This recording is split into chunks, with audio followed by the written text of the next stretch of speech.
Shabbat Shalom. Our scripture reading for today is Psalms 91, verses 1, 4, 5, 8, and 9.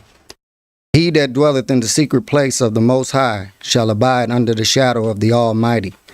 He shall cover thee with his feathers, and under his wings shalt thou trust.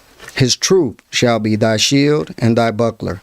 Thou shalt not be afraid for the terror by night, nor for the arrow that flieth by day.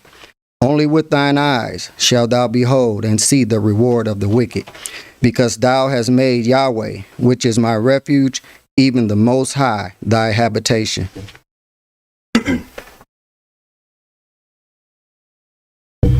Shabbat Shalom, family. Our selection today, A Secret Place.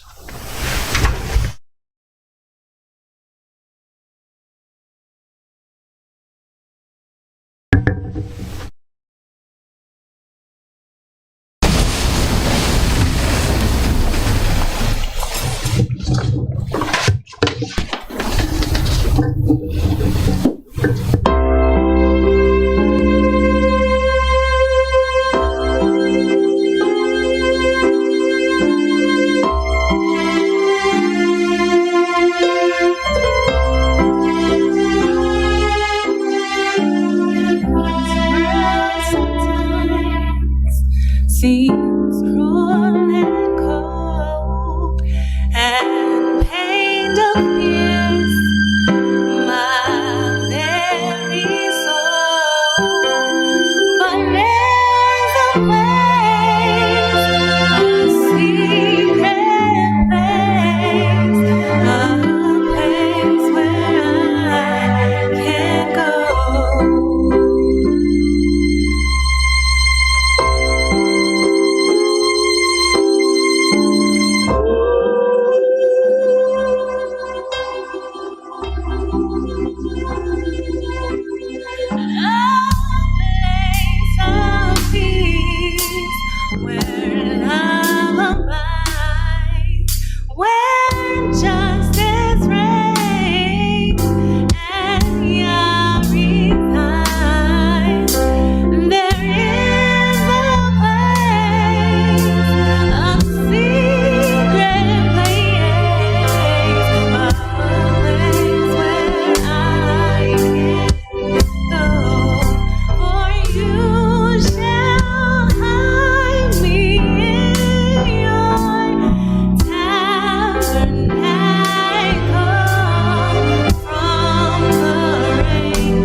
Welcome to our Feast of Tabernacles and aka Booths and In Gathering.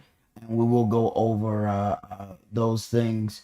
Um, uh, just understanding that how the seriousness of what atonement was. Um, a lot of times we really don't understand the spiritual connection with the atonement, and we need to have that done so that we can effectively tabernacle. It is not just a thing that happens before tabernacling. When you talk about this tabernacle, the Most High said he couldn't have the tabernacle amongst the children of Israel, because if he did, we would be consumed. You have to be holy to be near it. You know, we don't really understand that Moshe was in Yahweh's presence and he started to change state. He began to change the manner of man that he was. You have to have some things inside together to be close to his tabernacles. So when you start talking about a feast about tabernacling, you have to have that atonement first. Then you're able to get closer to him. See, there was a reason why Moshe could go close to Yahweh. The children of Israel heard the voice and took off running. What was the difference? It was a difference about what was in here. It scared them so strongly because it was so much within them that just wasn't right. And if they got close enough to it, that great fire was going to consume them. So we need to understand just how important each piece of that puzzle is. Not that we just get to a point where, you know, we're going to go and show up because it's time for us to make our appearance. See, Lucifer showed up when it was just time to make his appearance. But I guarantee you he didn't atone. I guarantee you he didn't atone. But he showed up. As it is written, unless your righteousness exceeds the righteousness of the scribes and Pharisees, you shall in no wise enter in. Okay, remember, even the adversary showed up. So we got to do more than that. We automatically have a level that says we got to do more than that. Let's begin tonight in Leviticus chapter 23. Leviticus 23, and we're going to read verses 26 through 32.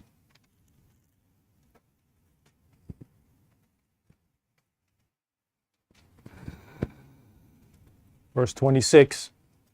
And Yahweh spake unto Moshe, saying, also on the 10th day of this 7th month there shall be a day of atonement.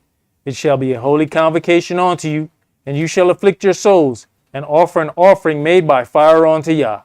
And you shall do no work in that same day, for it is a day of atonement, to make an atonement for you before Yahweh your Elohim. For whatsoever soul it be that shall not be afflicted in that same day, he shall be cut off from among his people. And whatsoever soul it be that does any work in that same day, the same soul will I destroy from among his people. You shall do no manner of work. It shall be a statute forever throughout your generations in all your dwellings. It shall be unto you a Sabbath of rest, and you shall afflict your souls in the 9th month, in the 9th day of the month at even. From even unto even shall you celebrate your Shabbat. All right, so after that is done, it's just not this coincidence that it ends up being this way. No, after this atonement has taken place, now you can approach unto the tabernacle. He said, take my tabernacle from amongst them. When you get yourself together, then approach unto the tabernacle. See, it can't be around you just commonly. See, there's a reason why when it comes down to the sanctuary, we have always had it separate from everything else in the building. You go do your common stuff somewhere. You won't do it in here. Go ahead. Verse 33. And Yahweh spake unto Moshe, saying, Speak unto the children of Israel, saying, The 15th day of this 7th month shall be the feast of tabernacles for 7 days unto Yahweh. On the first day shall be a holy convocation. You shall do no servile work therein. So on this first day of the Feast of Tabernacles is a Sabbath. Go ahead. 7 days you shall offer an offering made by fire unto Yahweh. On the 8th day shall be an holy convocation unto you, and you shall offer an offering made by fire unto Yahweh. It is a solemn assembly, and you shall do no servile work therein.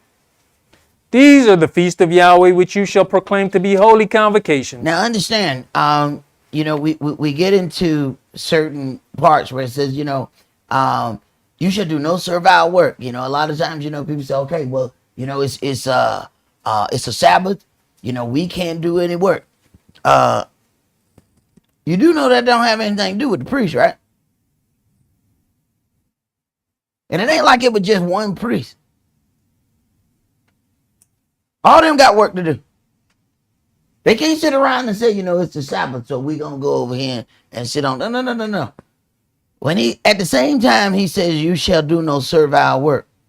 Then he turns around and says that an offering has to be made. Who got to go get that stuff? Who got to tend to that fire? The priest. So understand, it's levels in this thing. When we get down to certain parts, we come in here to keep the Shabbat. It's work to do. Understand the differences. As Yahshua said, know you not that the priests profane the Sabbath and are held blameless?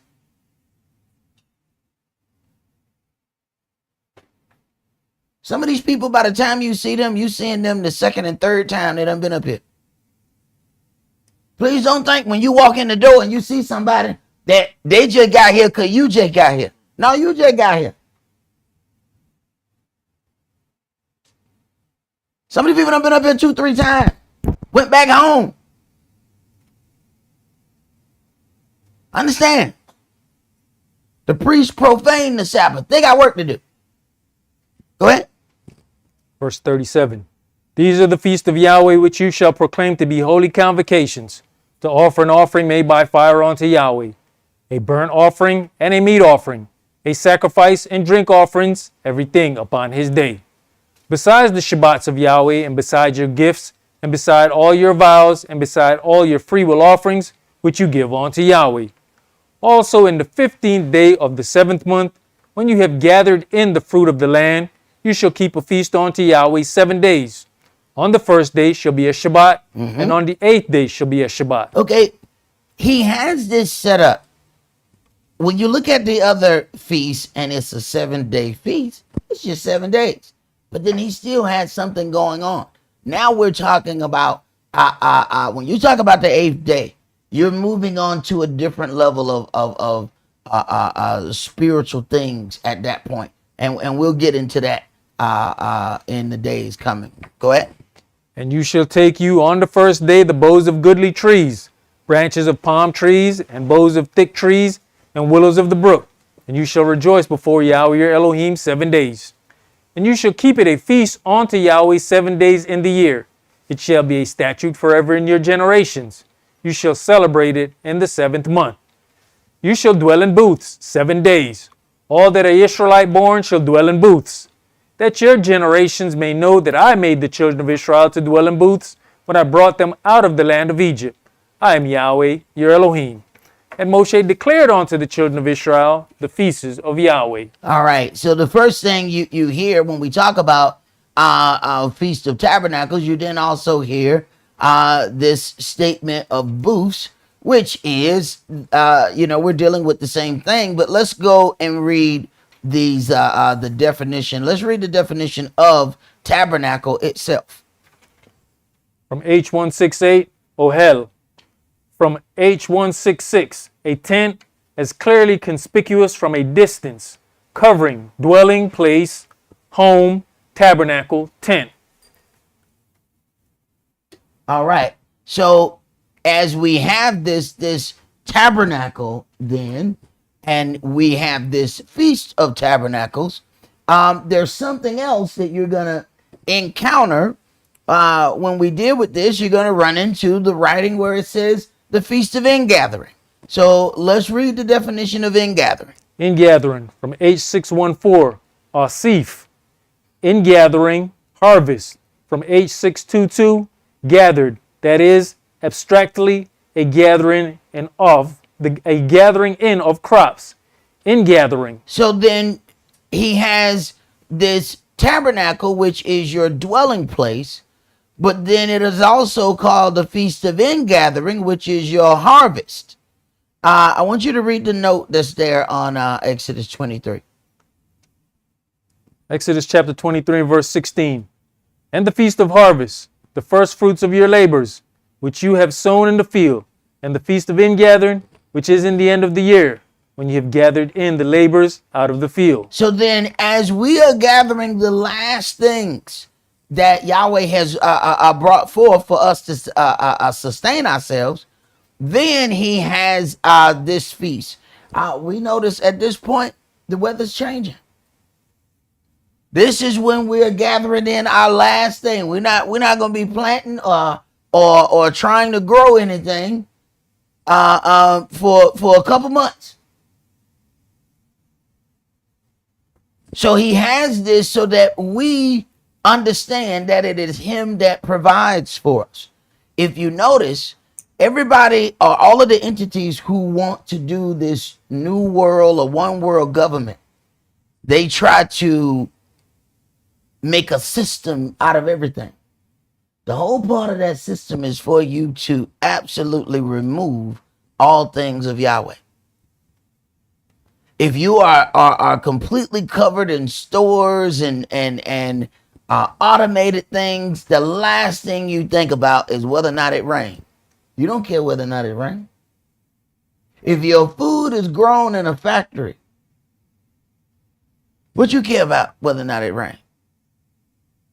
What you care about crop? You don't know the difference of if it gets too cold at a certain time, that crop is ruined.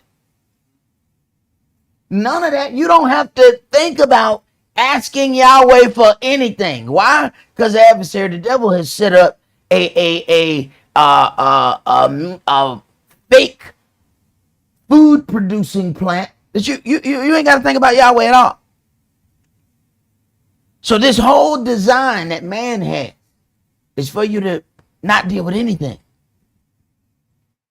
So Yahweh got something for that. Let's go to Deuteronomy chapter 16. You know, priest, when you look at tabernacles in the ingathering, right? Yahweh forces us to dwell in booths, gather together. And then all we look at when we think about it, we're just looking at the harvest part. But we're not seeing ourselves as his crops. Right. That's what it says. The parable of the tares says what?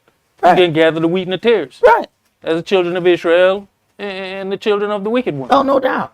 He gathering his crops and we gathering ours. When he talk about the children of Israel, he mentions us as a vineyard. I'm sorry. Yeah. It said Judah is his what?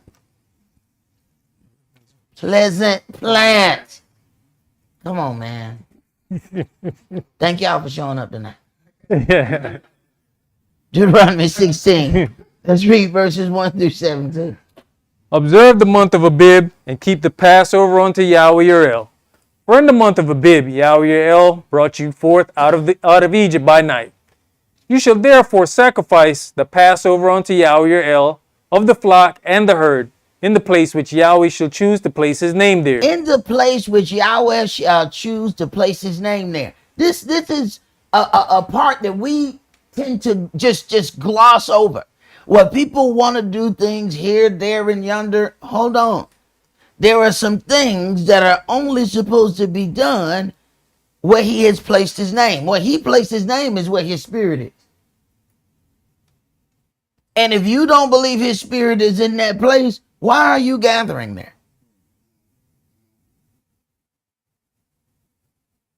Go ahead. You shall eat no leavened bread with it. 7 days shall you eat unleavened bread therewith, even the bread of affliction. For you came forth out of the land of Egypt in haste, that you may remember the day when you came forth out of the land of Egypt all the days of your life. And there shall be no leavened bread seen with you in all your coasts 7 days, neither shall there anything of the flesh which you sacrifice the first day at even remain all night until the morning. You may not sacrifice the Passover within any of your gates which Yahweh your Elohim gives you, but at the place which Yahweh your El shall choose to place his name in, there you shall sacrifice the Passover at even, at the going down of the sun, at the season that you came forth out of Egypt. And you shall roast and eat it in the place which Yahweh your El shall choose, and you shall turn in the morning, and you shall turn in the morning and go on to your tents. 6 days you shall eat unleavened bread, and on the 7th day shall be a solemn assembly to Yahweh your El, which you shall do, you shall do no work therein. 7 weeks shall you number unto you. Begin to number the 7 weeks from such time as you begin to put the sickle to the corn. And you shall keep the feast of weeks unto Yahweh your El with a tribute of a freewill offering of your hand, which you shall give unto Yahweh your Elohim, according as Yahweh your Elohim has blessed you. And you shall rejoice before Yahweh your El, you and your son and your daughter, and your manservant and your maidservant, and the Levite that is within your gates, and the stranger and the fatherless and the widow that are among you, in the place which Yahweh your El has chosen to place his name there.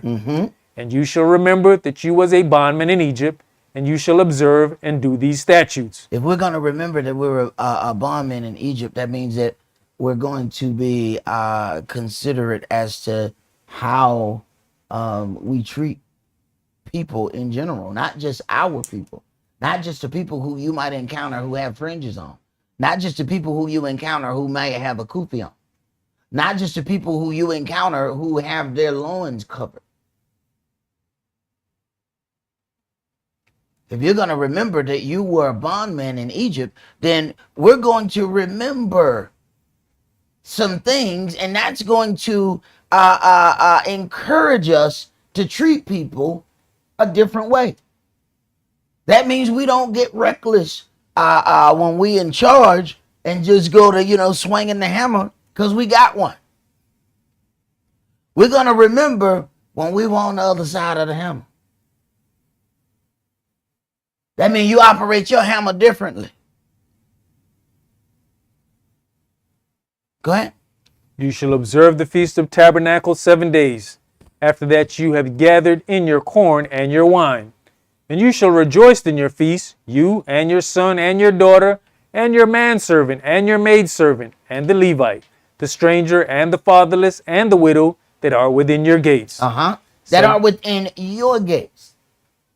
See, a lot of times we'll read these things and don't understand that this is not the time where you just go and gather strangers. Don't let stranger fool you. That's somebody of another nation. But then those people understand your culture.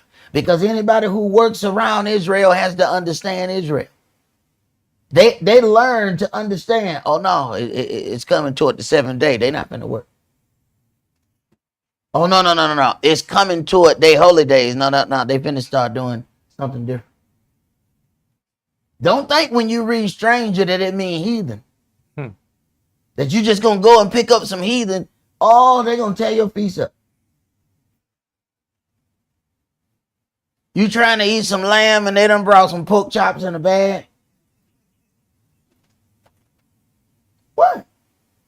You brought in people who didn't know anything about your culture. Even the stranger who is among us have to understand our culture if they're going to be in our place. Go ahead. Verse 15. 7 days shall you keep a solemn feast unto Yahweh your El in the place which Yahweh shall choose. Because Yahweh your El shall bless you in all your increase and in all the works of your hands. Therefore you shall surely rejoice. 3 times in a year shall all your males appear before Yahweh your Elohim in the place which he shall choose. In the feast of unleavened bread, and in the feast of weeks, and in the feast of tabernacles. And they shall not appear before Yahweh empty. Every man shall give as he is able, according to the blessing of Yahweh your Elohim, which he has given you. According to the blessing of Elohim, which he has given you. What I always find interesting about, the various religious gatherings that people have is how they tell the individuals how much of a seed offering they're supposed to give.